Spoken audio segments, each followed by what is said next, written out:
أعوذ بالله من الشيطان الرجيم بسم الله الرحمن الرحيم الحمد لله رب العالمين وصلى الله وسلم على نبينا محمد وعلى آله وأصحابه أجمعين. Pagpapatuloy ng tafsir ng Quran sa Surah Al-Baqarah, tayo ay nasa ayat 207 hanggang inshallah 210. Sinabi ng Allah subhanahu wa ta'ala, Ba'da a'udhu billahi minasyaitanir rajim wa minan nasi may yasri nafsahu ibtigha'a mardatillah wallahu ra'ufun bil ibad. Pagkatapos sa ipaliwanag sa atin Allah subhanahu wa ta'ala ang dalawang uri ng tao magmula sa mga munafiqun na dalawang uri sa nung nakaraan sa manasik ng Hajj, kafir at saka mu'min. Dito naman nagki-claim na Muslim at Muslim. At yung tinutukoy natin noong nakaraan ay munafikun. Ang munafikun. Pagkatapos ipaliwanag sa atin yung munafikun, nabanggit naman dito sa atin dito ng sumunod na aya. Sabi rin, "Minan nasi may yasri nafsahu ibtigha'a mardatillah wallahu ra'ufun bil ibad." Wa minan nas, may mga tao magmula sa mga Muslim, may mga tao man yasri nafsahu ibtigha'a mardatillah. Yasri, ang ibig sabihin dito ng salitang yasri, ipinagbili niya. Literal na ibig sabihin dito, pinagbili niya ang kanyang sarili. Ito ang literal na kahulugan dito. Lahat ng mga mupasiro na tinutukoy dito ng yasri ay ipinagbili niya ang kanyang sarili. At ang ibig sabihin dito, ipinagpalit niya ang kupor, ipinagpalit niya ang dunya papunta sa akhirat, ipinagpalit niya ang kayamanan ng mga unang dunya papunta sa Allah subhanahu wa ta'ala. At ito ay may isang hadith na ang sabab o asbab ng nusul o pag-rebuild ng aya na ito ay kay Suhaib Ar-Rumi, isa sa mga sahaba ng Rasul sallallahu alaihi wasallam, na siya ay isang magmula sa Rome, kaya tawag sa kanya ay Rumi, Suhaib Ar-Rumi, na dahil sa Makkah, alam natin ang Makkah ito ay lugar ng tijara o ng business. Dahil marami nagpipilgrim sa tao, nagpupunta na tao diyan, at mga tao diyan ay mayayaman dahil sa kanilang tijara. Si Suhaib ay isa sa mga tao na pinagkalooban ng Allah subhanahu wa ta'ala ng kayamanan pagkatapos niya pumunta sa lugar na yan. At nung ang propeta Muhammad sallallahu alaihi wasallam ay mag-hijrah na sa Madina, siya ay nagdesisyon na sumunod na rin. Kaya lang nung siya ay lumabas ng bahay, hinarang siya ng mga Quraysh, ng mga musyrikin. Sabi nila na ikaw ay pumunta rito sa amin na wala kang kayamanan. Ngayon, aalis ka, iwanan mo kami. Hindi ka makakaalis. So sinabi ni Suhaib, kung iiwan ko sa inyo ang mga kayamanan na pag-aari ko, papayag ba kayong paalisin niyo ba ako? Paalisin niyo ako? Sabi naman, paalisin ka namin. So iniwan niya ang kanyang kayamanan. Iniwan niya lahat ng kanyang kayamanan at siya ay nag-hijrah sa Madina. Kaya ang aya na ito isa sa ibig sabihin, "Minan nasi may yasri nafsahu ibtigha'a mardatillah", na pinagbili niya ang kanyang sarili sa Allah subhanahu wa ta'ala upang makamit niya ibtigha. Ang ibig sabihin ito sa itang ibtigha, upang makamit niya ang pagkalugod. Ito, ang ibig sabihin sa itang ibtigha ay ikhlas. Sa meaning sa itang ibtigha, ikhlas. Na makamit niya ang pagkalugod o kalugudan ng Allah subhanahu wa ta'ala, hindi yung kalugudan ng tao. Kaya di ba na bumunta siya sa Madina sa propeta Muhammad sallallahu alaihi wasallam, siya ay nag-hijrah nang dahil sa Allah subhanahu wa ta'ala at sa Rasul sallallahu alaihi wasallam, ipinagpalit niya ang dunya. Kaya sabi nga ng propeta sa hadith na isa, "Paman kana hijratuhu ila Allahi wa rasuli, fa hijratuhu ila Allahi wa rasuli." Kung ang kanyang hijrah ay para sa Allah ta'ala, para talaga sa Allah at saka sa kanyang sugo o sa Rasul, ang kanyang hijrah ay tunay na para sa Allah at saka sa sugo. At isa si Suhaib sa mga tao na yan na ang kanyang gantimpala ay napakalaki at niribid ang aya tungkol sa kanya. Kaya nang siya ay dumating sa Madina, sabi niya, ikaw ay tagumpay. Ikaw ay tagumpay. Successful ang iyong tijara. Ang tunay na tijara o yung hanap buhay o negosyo ay yung pagtitijara para sa kabilang buhay. Para sa kabilang buhay. At dito, nabanggit nga dito na ibtigha'a mardatillah, na ang kanyang hangad talaga ay siya ay ikhlas, ang kanyang paghijra ay ikhlas. ang kanyang paglipat o paglikas sa Madina ay tunay na talagang siya ay tapat at ang kanyang layunin ay para sa Islam, hindi para sa anumang uri ng bagay sa dunya. Dahil iniwanan niya ang dunya. Siya ay mayaman sa Makkah. Siya ay mayaman sa Makkah. Pagkatapos sabi rito ng Allah subhanahu, wallahu ra'ufun bil ibad. So dahil sa kanyang ginawa, ang aya na ito hindi lamang kay Suhaib ar-Rumi, ito rin ay sa lahat ng mga Muslim na maghihijra. Dahil nabanggit ng Propeta Muhammad sallallahu alaihi wasallam, obligado ang paghihijra. Magmula sa bilad al-kufur o punta sa bilad at-tauhid o bilad al-Islam. Hanggang sa bago lumubog ang araw sa nabanggit sa hadith, bago sa Ghurub Ash-Shams. Sa kanluran. Kapag dito na sumikat ang araw sa kanluran, hindi natatanggapit ang tauba. Kasi yan talaga ang araw na, halimbawa, kapag sumikat na ang araw sa kanluran, dito sa kanluran, napakarami ng dumating na mga palatandaan o sabi natin minor sign, at dumating na ang mga ibang major sign ng panahon na yun. Dahil ang major sign, sunod-sunod na. Ang pagsikat ng araw sa kanluran, isa sa mga major sign na lahat ng tao maniniwala na. Lahat maniniwala na. Lahat maniniwala na. Lahat ng mga hindi mga Muslim maniniwala na. Kaya lang hindi natatanggapin. Kasi yan talagang isang palatandaan na ibinigay ng Allah subhanahu wa ta'ala na talagang clear sa tao ang katotohanan na meron talagang araw ng paghuhukom. At yan nababanggit sa mga tao. Paulit-ulit na binabanggit ng mga Muslim na kapag dumating ang panahon na sumikat ang araw sa kanluran, ito na ang pagdating ng kiyamat o ng araw ng paghuhukom. Kaya sabi dito ng Allah, wallahu ra'ufun bil ibad. Nang Allah subhanahu, napakabait niya sa mga tao na gumagawa talaga sa mga alipin o sa mga worshiper o sa ibad na Allah, sa believer sa Allah subhanahu wa ta'ala na gumagawa talaga ng ganyang uri ng gawain, katulad ng hijra, katulad ng jihad, katulad ng mga ibada, ng mga pagbihira, mga uri ng ibada, katulad ng mga ganyang uri ng ibada. Ramdura, natapos natin yung pangalawang volume ng tafsir. Isa sa pangatlong volume. Magpapatuloy ng aya, sabi rito ng Allah subhanahu wa ta'ala, ya ayyuhalladhina amanu udkhulu fis-silmi kaffa wa la tattabi'u khutuwati syaitan innahu lakum aduwwun mubin. So pagkatapos nabanggitin ng Allah subhanahu wa ta'ala ang dalawang uri ng tao, ang munapikun at saka ang mga mu'min. So in-address dito ang mga believer, lalong-lalo na, at ganoon din sa panahon ng Propeta Muhammad sallallahu alaihi wasallam, yung mga tao na hindi pa nila tiyak kung ano ba ang Islam o hindi. Kasi may mga believer talaga sa grupo ng mga Yahud at mga Nasara.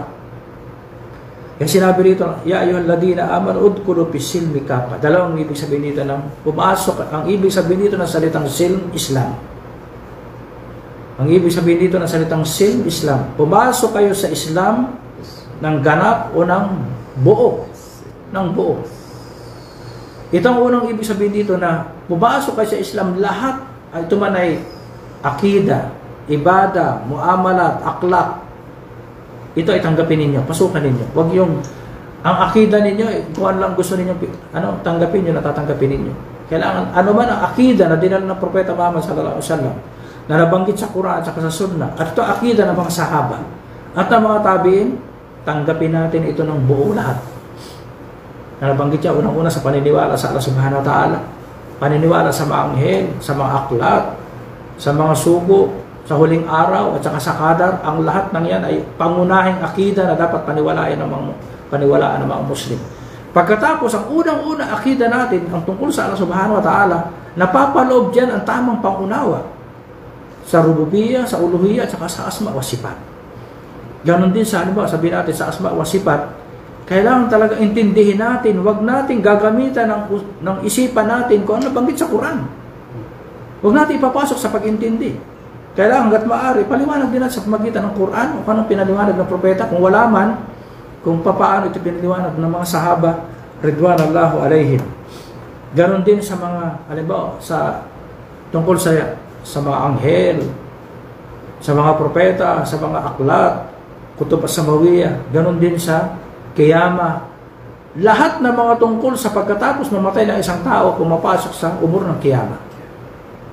Lahat ng kapag isang tao ay namatay na, dito nag-uumpisa ang kanyang kiyama hanggang sa pagpasok sa Jannah o sa impyerno. Ganon din sa Qadar. Pangalawang meaning dito ng udkhulu fi silmi kaffa, nang tinutukoy dito, kayong lahat ng mga tao, inuutusan kayo na pumasok kayo sa Islam. Lahat ng tao, inuutusan kayo na pumasok sa Islam. Kaya lang sabi sa ibang aya, la ikraha fid din, di ba? Sa pinakahuli din ng aya ng sura din ito, sa pagkatapos ng ayat al-Kursi. La ikraha fid din. Dito sabi sa atin, pumasok kayo sa Islam, Muslim at hindi Muslim. Na kapag narinig ninyo ang ang aya na ito, lalo na mga nagki-claim na sila ay mga follower ng mga propeta ni Prophet Musa, ni Prophet Isa ibn Maryam, pumasok kayo sa Islam. Dahil kapag hindi kayo pumasok, pananagutan ninyo yan. Mananagot kayo sa araw ng paghuhukom. Dahil ito ang huling kapahayagan, yan ang huling propeta na pinatutuhanan ng lahat ng mga naunang mga sugo. Pumasok kayo sa Islam. Ngayon, sabi rin sa inuutusan tayo na pasukin at tanggapin natin ang Islam. Kaya lang, la ikraha fid din. Ngayon, hindi obligado sa tao dahil pinagkalooban siya ng Allah Subhanahu wa Ta'ala ng choice na piliin ang tama at mali. Kaya sabi nga doon sa huli, di ba? La ikraha fid din, kad tabayyana rusdu minal gay. Maliwanag ang kasinungalingan sa katotohanan. Kad tabayyana rusdu minal gay. Ang haksa sa kasinungalingan o sa kabulaanan. Kaya lang, ang isang tao o ang isang Muslim, kaya dito, inutusan tayo na pag-aralan talaga Islam kapag pumasok tayo sa Islam, bago lumabas. Hindi ito katulad ng ibang religion na nilalaro o pagka gusto niya punta rito, punta ron, alis dito, alis doon. Ganyan ang pamaraan ng huwad na religion. Na pwede niyong laruin. Sa Islam, pwede yung pag-aralan, pwedeng unawain ng mabuti, itanong, magtanong, mag-aral ng mabuti, intindihin. Kaya lang, hindi ka inoobliga na pumasok. Kaya lang, pag pumasok ka, bawal lumabas. Bawal lumabas. At alam natin, ang paglabas dito ay kapag ang isang tao ay magmumurtad at meron siyang kaparusahan. Dahil dito, pinapangalagaan talaga ang din ng Islam, hindi katulad ng ibang religion na binibiro nila ang kalang religion. Dito, ginagawa lamang nilang laro ang tungkol sa paniniwala sa kalang Creator. Sa Islam, hindi pwedeng laruin ang kaalaman tungkol sa Allah Subhanahu wa Ta'ala, sa ating Khalik o sa ating Creator. Ito ang isang kaalaman na dapat desidido at saka talagang seryoso ang tao tungkol sa pag-aaral o kaalaman tungkol sa kung sino ang lumikha sa Kanya at ano ang karapatan ng lumikha sa Kanya ng Kanyang tagapaglikha. Hindi ito pwedeng biruin. Sila pwedeng na biruin yung kanilang sinasamba kasi huwad na Diyos. Hindi sila mananagot, hindi sila parurusa, walang magpaparusa sa kanila. Kasi nga, hindi naman talagang Diyos. Totoong Diyos ang kalang nilalaro. Pero ang Allah Subhanahu wa Ta'ala, kapag nilaro mo ang Islam, kung hindi ka man maparusahan dito sa dunya, makakamit mong kaparusahan sa kabilang buhay. Makakamit at katotohanan, ang mga tao na hindi tumatanggap ng katotohanan, ito ay kaparusahan sa kanila. Yung mga tao talagang dinidinay ang katotohanan, ito ay kaparusahan na tinatakpan ang kanilang puso. Sinisilyohan ang kalang puso at tinatakpan ang kalang panindinig at sa kalang paningin sa katotohanan. Dahil sa kanilang wala talagang paghahangad ng katotohanan. So gano'n ito ang pangalawang meaning dito, wala tattabi'u khutuwati syaitan. So ang pinakadahir na dito, yung una dahil sa sa sumunod na jumla. Sabi ng Allah Subhanahu wa Ta'ala, inuutusan tayo, udkhulu fi silmi kaffa. Pinapapasok tayo sa Islam. Lahat. Kaya sabi rito, pagkatapos, kapag kayo ay magkiklaim na kayo papasok sa Islam at kayo pumasok sa Islam, pasukin ninyo ito ng buo, lahat. Tanggapin ninyo ito lahat. Walang sasabihin natin, Muslim na babae, hindi niya matanggap yung hijab. Hindi niya matanggap na pwede mag-asawa yung kanyang asawa ng 4. At iba pa mga katuruan. May mga lalaki na ibang mga Muslim na ayaw nilang hindi na matanggap yung pagpapahaba ng balbas. Papahaba ng balbas. Ito ay, maging ang balbas, sabi nila, ito ay hindi sunnah, ito ay wajib. Wajib. Walang ulama ng sunnah maging ang 4 na imam na nagsasabi na ang pagpapahaba ng balbas ay recommended. Ito ay wajib. Ito ay wajib. Ginawa, yan ay suna ng lahat ng mga ambiya at saka rusul. At yan ay palatandaan ng rujula ng isang tao. At ganoon din, lahat ng mga kalko nilikha, nilagyan ng Allah subhanahu wa ta'ala ng alama. Palatandaan, halimbawa, sabi natin, di ba, mga lahat ng nilikha, lalaki, lion, may balbas. Yung hindi ba lalaki, walang balbas. Lalaki, merong na manok, merong palong, merong mahabang ano. Ang tawag din sa Tahid. Ano? Tawag doon sa paa? Tahid. Tahid. Oo. Tahid. May mahaba yung kanyang tahid. Hindi ka ito nang inahin. So may mga palatandaan na isang lalaki. Ganon din sa mukha ng lalaki dito. At ito inutos sa atin ng Propeta Muhammad sallallahu alaihi wasallam. Na ito ay palatandaan na pagkakaiba talaga ng babae at lalaki. At napakarami pang mga nabanggit sa atin tungkol sa wisdom o hikmah ng palatandaan ng mga bagay na. So sabi rito ng Allah subhanahu wa ta'ala, pasukin ninyo ang buong Islam. Wala kayo. Ito man ay sa inyong akida. Pag-aralan natin mabuti ang ating akida. Ito man ay ang ating ibada. Huwag tayo mag-iibada kung hindi ito ayon sa Islam. Ang ibada, ito kipiya, ito ay mani. Bawal sumamba. Halimbawa sabihin natin, yung mga nakalipas na mga pagdiriwag na yan. Yan ay isang uri ng kiniklaim nila na takarrub sa Allah subhanahu wa ta'ala.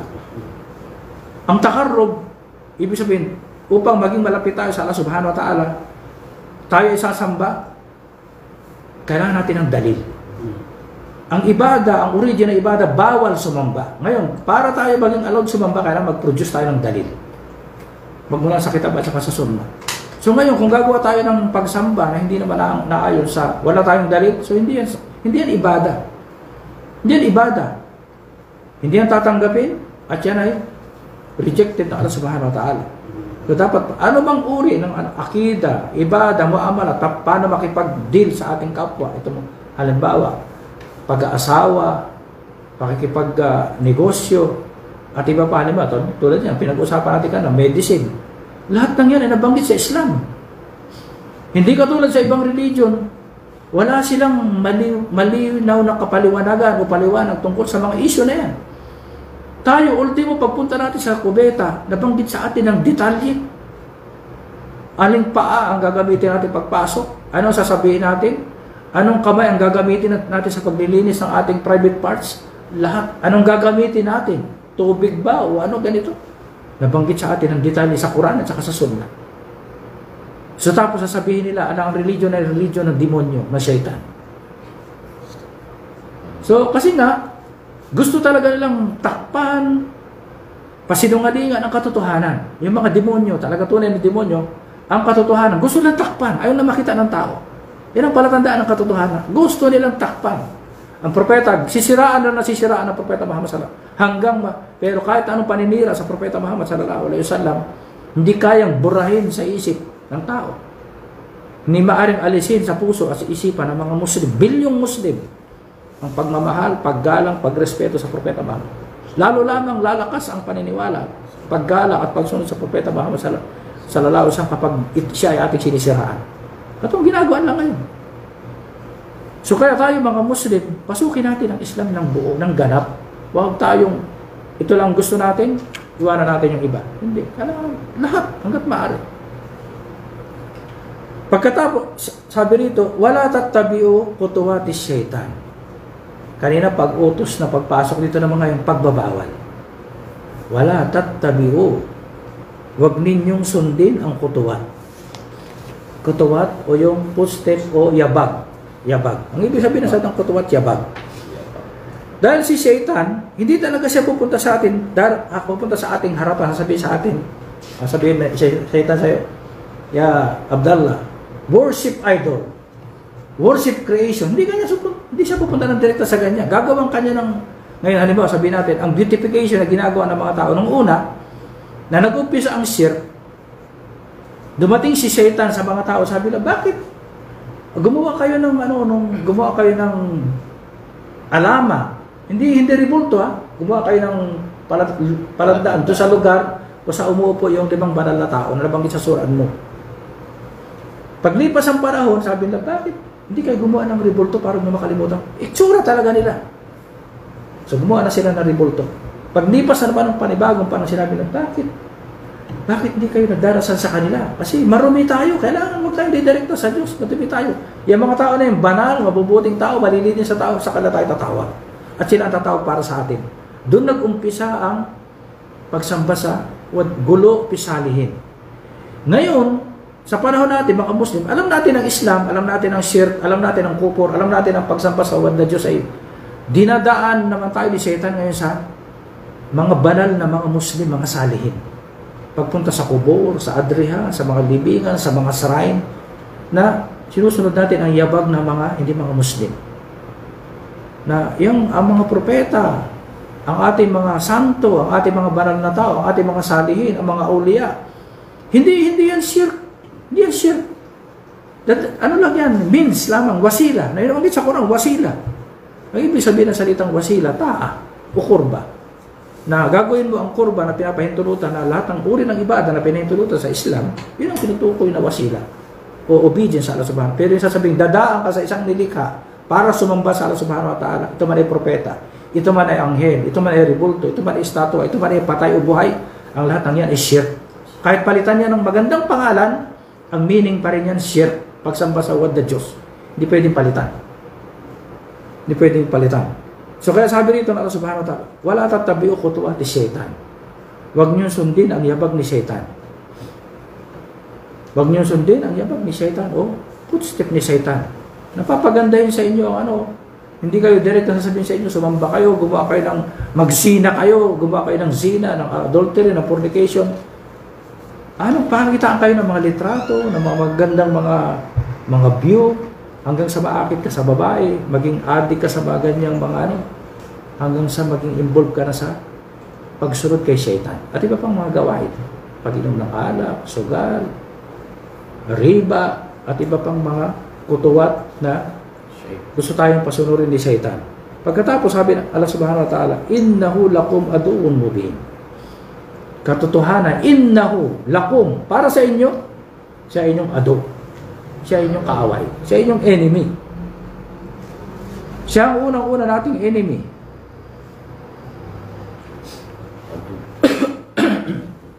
Pagkatapos sabi ng Allah Subhanahu wa Ta'ala, adu, pagkatapos mubin. Hindi lamang siya talagang maliwanag, wadi, clear. Alam nating lahat na siya ay ating kaaway. Dahil nag-umpisa pa lamang ang paglikha ng tao, alam natin na siya ay kaaway ni Prophet Adam alayhisalam. Siya ay kaaway ni Prophet Adam alayhisalam. So siya ay dapat nating ingatan, iwasan, layuan, na wag nating susundin ang kanyang mga, sabi ng Allah Subhanahu sa ibang ayat, inna syaitan lakum aduun fattaqiduhu aduwa. Katotohanan, si syaitan ay inyong kaaway o kalaban, kunin niyo siya, fattaqiduhu aduwa. Kunin niyo siyang kaaway. At ang tinutukoy ditong syaitan, dalawang uri ng syaitan. Minal jin wan nas. At ang dito sa aya, dahil sa aya ay minal jin. Pero kasama dito ang mga lalong-lalo alam natin kapag talaga ang mga tao na nag-uutos ng kasamaan, yan ay mga syaitan na insan. Dahil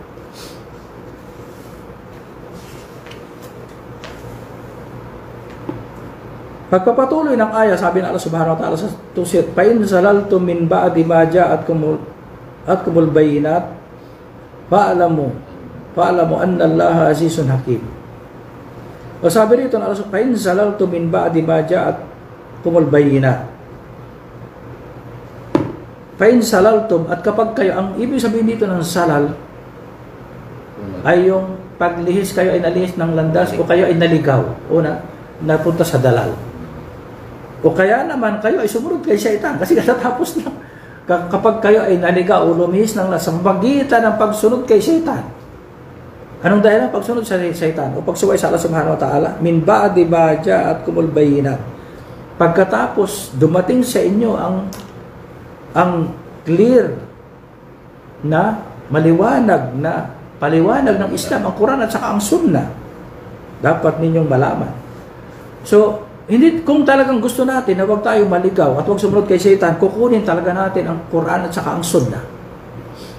Kukunin natin ang Quran at ang Sunnah ng Propeta Muhammad sallallahu alaihi wasallam para wag tayong malihis sa landas. Sabi nga ng Allah paan ni hada siratil mustaqim fattabi'u. Ito ang aking siratal mustaqim, ang Quran, ang Islam, ang landas ng Propeta Muhammad sallallahu alaihi wasallam. Sundin ninyo. Pagkatapos sabi ng Allah, pagkatapos dumating sa inyo ang maliwanag na katuruan, ang clear na katuruan, ang bayyin na katuruan. Walang anumang uri ng doubt na katuruan. Fa'alamu anna Allaha azizun hakim. Dapat ninyong malaman ng Allah subhanahu wa ta'ala, siya ay azizun hakim. So binigyan tayo ng paalala na ipinaalam sa atin ng Allah subhanahu wa ta'ala, azizun hakim.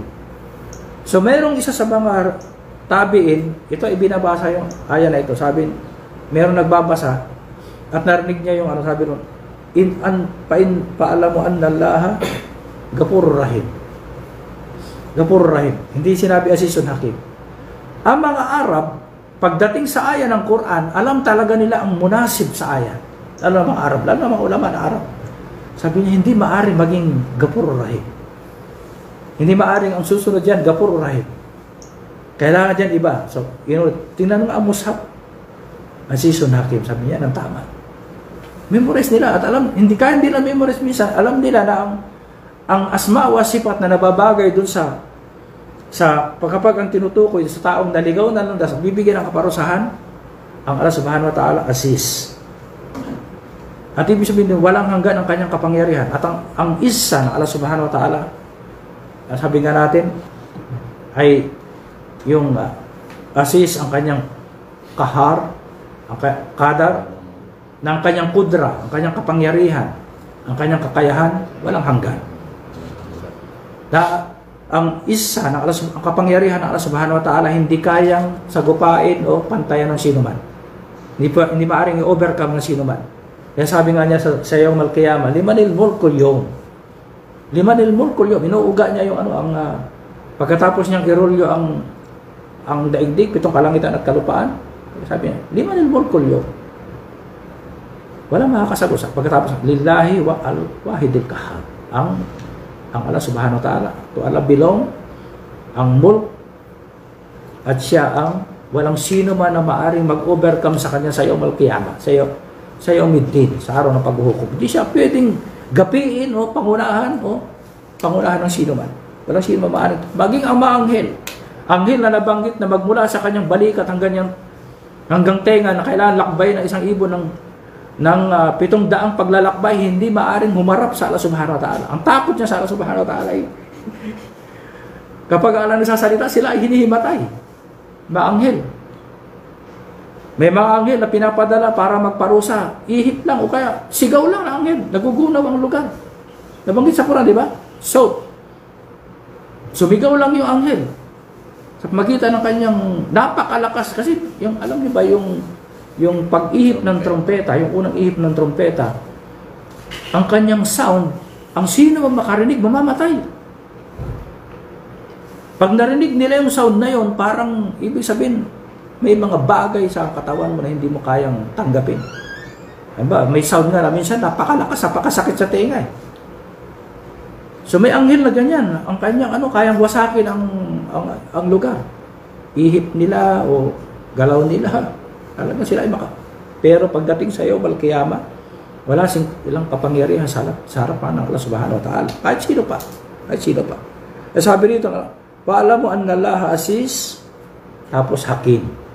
Ang kanyang judgment sa Yawm al-Qiyamah, o judgment, o desisyon, sa lahat ng sino man, ang ibig sabihin dito ng salitang Hakim, na ang kanyang desisyon base sa karunungan at base sa katarungan. Ang ibig sabihin ng salitang hikmah, na inilalagay ang lahat ng bagay sa dapat kalagyan base sa katarungan. Ito ang ibig sabihin ng salitang hikmah, na ang ibig sabihin ng wisdom o tunay na kaalaman na nakalagay ang lahat ng bagay sa dapat niyang kalagyan. Ito ang ibig sabihin ng salitang hikmah. Pagtatapos ng aya, sabi rito ng Allah subhanahu wa ta'ala, hal yanduruna illa an ya'tiyahumullahu bidulalin minal gamam wal malaikatu wa qudiyal amru wa ilallahi turja'ul umur. Hal yanduruna. So dito literal ang ibig sabihin ng salitang ito, istifham ang hal. Hal yanduruna, ito patanong. Patanong. Yanduruna, ibig sabihin sa tang yandur, literally, sila ay nakatingin. Pero ang ibig sabihin dito, intadirun, na sila ay nag-iintay. Ang mga lalo-lalo na mga kafir ay nag-iintay sa araw ng paghuhukom. Ang tinutukoy dito ang pangyayari sa araw ng paghuhukom.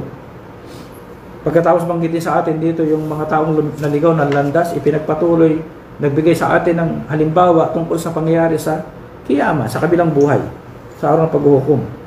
Na sila ay nag-iintay an ya'tihimullah. Ang ya'ti dito, ang itya ng Allah subhanahu wa ta'ala, ito talaga ay katotohanan ng Allah subhanahu wa ta'ala ay darating sa yawmal qiyamah. So ang salita na ito na illa an ya'tiyahumullah, maraming mga nagpapaliwanag na mga pirka, katulad ng Asy'ariyah, ahlu ta'til, ahlu ta'rif. Pinapalitan nila ang ibig sabihin ng ya'tiya. Sabi na ang ibig sabihin diyan, ya'ti amrullah. Ang command ng Allah ang darating. Hindi, ang ibig sabihin talaga dito, sa aya na ito, ang ibig sabihin dito ay darating ang Allah subhanahu wa ta'ala sa araw ng paghuhukom. Ang kanyang pagdating kung papaano, yaliku bijalalihi wa kamalihi, naangkop sa kanyang sarili, sa kanyang kapangyarihan, sa kanyang kadakilaan, at saka sa kanyang kamal. Saka pagiging kompleto ng kanyang mga af'al at saka sifat. Hindi katulad natin, meron tayong kilos minsan, laging may pagkukulang. Laging may pagkukulang. Sabi mo, darating ako, hindi ka nakarating. Di ba? Sabi mo, darating ka, hindi ka dumating sa tamang oras. Meron, pero ang itya ng Allah subhanahu wa ta'ala, pag sinabi niya na darating siya, tamang lugar, tamang panahon, tamang, ang Allah subhanahu wa ta'ala, kung anong nabanggit niya, talagang yan ay hakika na naangkop sa kanyang kapangyarihan. Pareho lamang ang pangalan, pero ang katotohanan ay hindi, napakaiba. Malaki ang pagkakaiba. Pidulalin minal gamam. Dulal, ang ibig sabihin ng salitang dulal, ay yung shade o lilim. Lilim. At ang dulal at ang gamam na tinutukoy, ang gamam yung puting ulap. Puting ulap. Ang ibig sabihin ng salitang gamam ay puting abyad na gamam na ulap. At ang shade na yan, ang shade na sasabay sa pagdating ng Allah subhanahu wa ta'ala, o ang ulap na yan, na kulay puti na darating sa, o nasasabay sa pagdating ng Allah subhanahu wa ta'ala, ay angkop din sa kanya sa kabilang buhay. Kasi ang ulap na yan, hindi yung ulap dito ngayon na nakikita natin. Yung shade na yan at ang ulap na yan, nakikita natin, ang pangyayari na nababanggit ito ay tungkol sa kiyama. Dahil alam natin yung masyar, yung plain na lugar na kung saan hukuman yung mga tao, pantay na pantay, puting-puti yung kanyang ano, puting-puti, nakikita lahat. Walang puno, walang bato, walang bulubundukin, patag lahat. Walang makakatakas. Kikita lahat. So ganoon din ang nature ng mga pangyayari o anumang bagay sa yawmal qiyamah, katulad ng lilim na ito. Ito ay kung ano ang lilim na yan sa kabilang buhay, katulad ng mga bagay sa paraiso. Mga prutas sa paraiso, babae sa paraiso, tao sa paraiso. Pareho lang pangalan, pero ang kanilang nature talagang malaki ang pagkakaiba. Malaki ang pagkakaiba. Wal malaika, at ang mga anghel darating sa pagdating din Allah subhanahu wa ta'ala. Ang mga anghel. Sabi nga sa surah Al-Fajr, waja'a rabbuka, nabanggit doon, na darating talaga Allah subhanahu wa ta'ala. Wal malaku sappan sappa. Darating ang inyong Rab. Doon, sinuportahan para ibang aya. Darating ang inyong Rab, at ang mga anghel na sila ay nakahilera. Hilera. Lahat yun. Kung sino yung mga anghel sa unang palapag, isang hilera. Sino ang unang anghel sa pangalawang palapag? Panibagong hilera. Hanggang sa 7 palapag ng kalangitan. At alam natin, di ba, paano yung puno ng mga anghel? Waqudiyal amru. At ang tinutukoy dito ay ang pagdidesisyon o pagja-judge, ang hisab, ay ang alalamang ang magdidesisyon. Ang alalamang ang magja-judge sa yawmal qiyamah. Walang propeta, walang anghel na makikialam sa desisyon sa yawmal qiyamah.